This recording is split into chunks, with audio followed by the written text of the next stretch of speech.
Berikut inilah siklus dari kupu-kupu menjadi kepompong.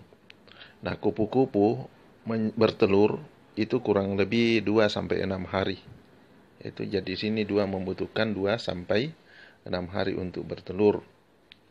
Nah, selanjutnya setelah bertelur untuk menjadi ulat, ya dia bertelur menjadi ulat, dia membutuhkan waktu 3 sampai 5 hari.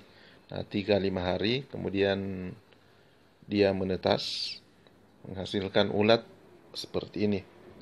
Nah, setelah menjadi ulat itu 14 hari, ya, ada selama 14 hari sebelum menjadi kepompong. Nah, disitulah sebenarnya pada saat ulat itulah tanaman menyerang tanaman kita. Ulat ini menyerang tanaman kita. Nah, selanjutnya dia menjadi kepompong. Setelah 14 hari dia menjadi kepompong. Dan di dalam kepompong itu untuk menghasilkan kupu-kupu, untuk membentuk kupu-kupu, itu dibutuhkan 8 sampai 12 hari. Ya, demikian. Kesimpulannya bisa kita lihat seperti ini, yaitu kupu-kupu menjadi telur itu membutuhkan 2 sampai 6 hari. Dari telur menjadi ulat itu sekitar 3 sampai 5 hari. Dari ulat menjadi kepompong itu 14 hari. Nah, kemudian pada tahapan mana, ya, di mana kita harus melakukan penyemprotan pada padi. Ya, kita lanjut. Jadi kapan kita harus melakukan penyemprotan? Yaitu khusus untuk padi, yaitu penyemprotan sebaiknya dilakukan umur 1 minggu atau pada saat daun sudah muncul. Ya, ketika kita melakukan penyemprotan, jangan tunggu gejala baru melakukan penyemprotan. Ya.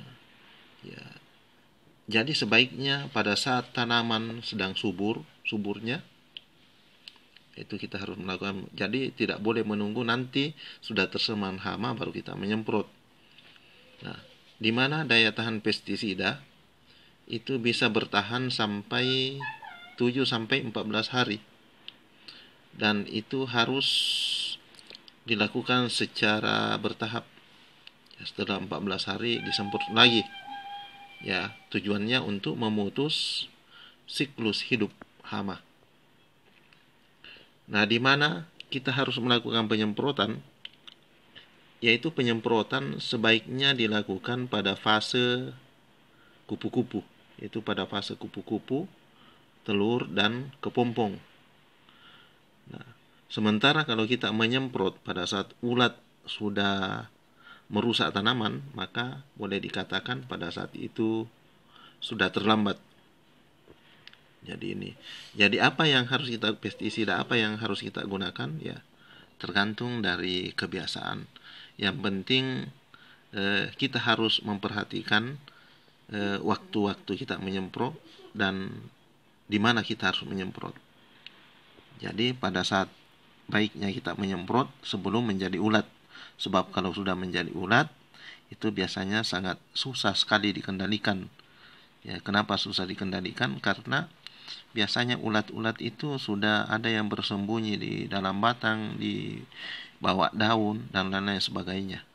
Ya, demikianlah cara kita melakukan penyemprotan hama pada tanaman. Semoga bermanfaat.